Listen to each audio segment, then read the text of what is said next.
जी हाँ, पूरी दुनिया में इस वक्त ईरान, इजराइल और यूएसए चल रहा है। दुबई में लोग चिपके हुए हैं, लेकिन बिहार में होली है और होली के दिन पटना में कुछ दुकानें जो हैं वो खास करके खुलती थी।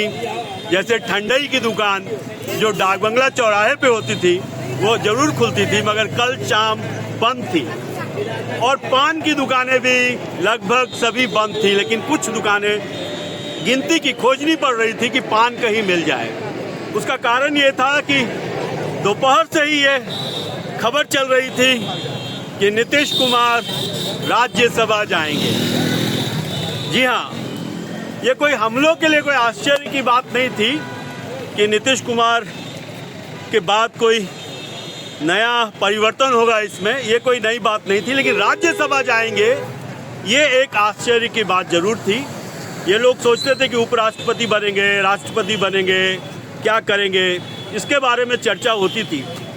जो लोग नीतीश से प्रेम करते हैं वो उनको जरूर दुख हुआ है शायद कि नीतीश कुमार शायद क्या कदम लेंगे। हालांकि नीतीश कुमार यू टर्न लेने में बहुत माहिर हैं, इसलिए अभी भी जब राज्यसभा मेंबरशिप ले भी लेंगे उसके बाद भी तुरंत इस्तीफा नहीं देने जा रहे हैं। मतलब नामकरण भरने के बाद मुख्यमंत्री के लिए अभी 1 महीना बाकी है।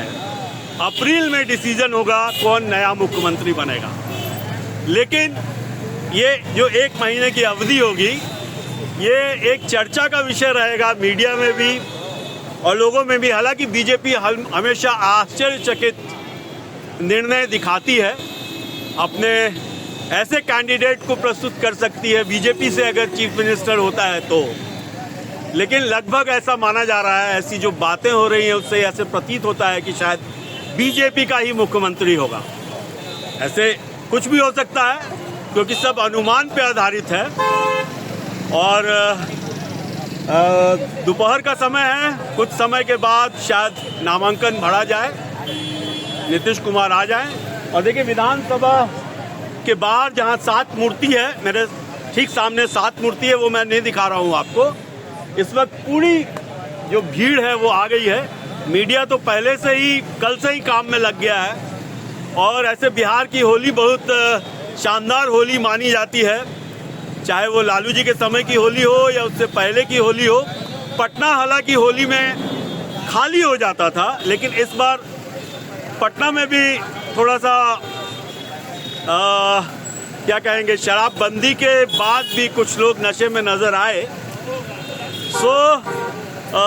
ये जो नया 25-26 का जो सरकार बनी है, इसमें यह अनुमान लगाया जा रहा था कि शायद बीजेपी अपना मुख्यमंत्री दे। और विपक्ष के जो नेता हैं तेजस्वी यादव, वो भी बार बार कह चुके थे कि शायद नीतीश कुमार कभी कभी उनकी जो जुबान है वो भटक जाती है, विषय वस्तु से वो भटक जाते हैं, तो उनकी तबीयत खराब होने के बारे में भी बहुत सी बातें चल रही थी मीडिया में भी और कुछ परिणाम भी दिखने को मिलता था। आज का दिन जो है वो बहुत ही महत्वपूर्ण दिन है और होली के बाद जो एक नया सीजन स्टार्ट होता है, चैत का महीना जो है, देखना है कि बिहार की राजनीति में नया चेहरा कौन आता है। हालांकि लोग नीतीश कुमार के बेटे की चर्चा ज़्यादा कर रहे हैं बिहार में, और कुछ दिनों से ये भी चर्चा में रहा है कि बिहार सरकार जो चलाई जा रही थी वो एडमिनिस्ट्रेटर्स चला रहे थे, प्रशासनिक ऑफिसर्स चला रहे थे।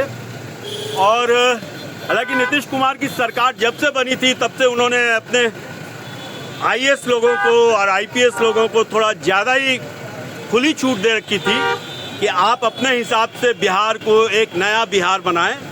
और 20 साल की अवधि में नीतीश कुमार ने सचमुच बिहार में बहुत काम किया, जो काम दिखता है आपको।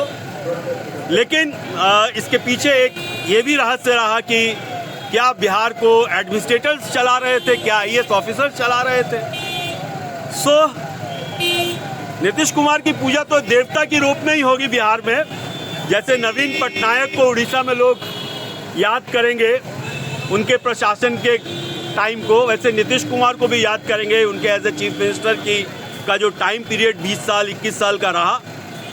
और मैंने तो नीतीश कुमार को तब से देखा है जब मैं शॉर्ट्स पैंट पहनता था और इंजीनियरिंग कॉलेज के कैंटीन के बाहर वो स्टूल पे चाय के अड्डे पे बैठा करते थे।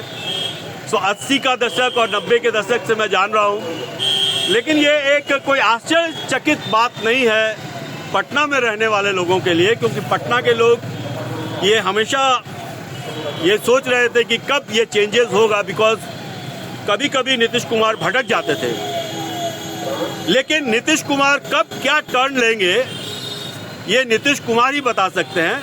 सो अभी भी आप ये नहीं कह सकते कि मुख्यमंत्री बीजेपी का होगा कि जेडीयू का होगा, कौन होगा, किसको बनाया जाएगा, कोई दलित होगा, कोई कुशवाहा होगा, कोई यादव होगा या कोई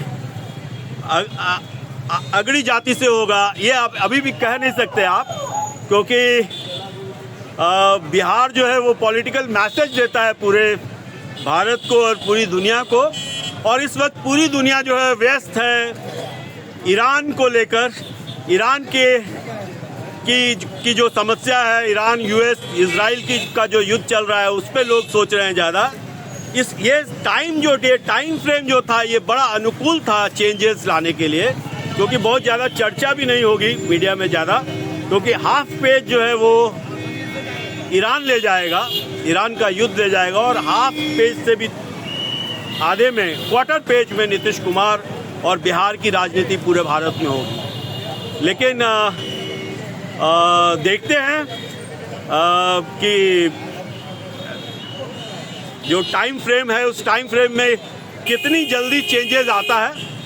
सो परसों तक ये चर्चा थी कि बिहार को कौन चला रहा है, बिहार को कौन चला रहा है। बिहार को नीतीश कुमार चला रहे हैं पिछले 3-4-6 महीने से, साल भर से, कि बिहार को नीतीश कुमार के इर्द गिर्द जो बड़े नेता हैं वो चला रहे हैं या एडमिनिस्ट्रेटर चला रहे हैं। लेकिन अब ये देखना है कि राज्यसभा भेजने के बाद नीतीश कुमार क्या निर्णय लेते हैं। सो राज्यसभा में बैठते हैं कि अपने दल को वो मॉनिटर करते हैं, और जो उनके पुत्र हैं उनको किस तरह का कार्यभार दिया जाएगा। मैं हूं विमल चुन्नी और आप देख रहे हैं बिहार व्यू। धन्यवाद।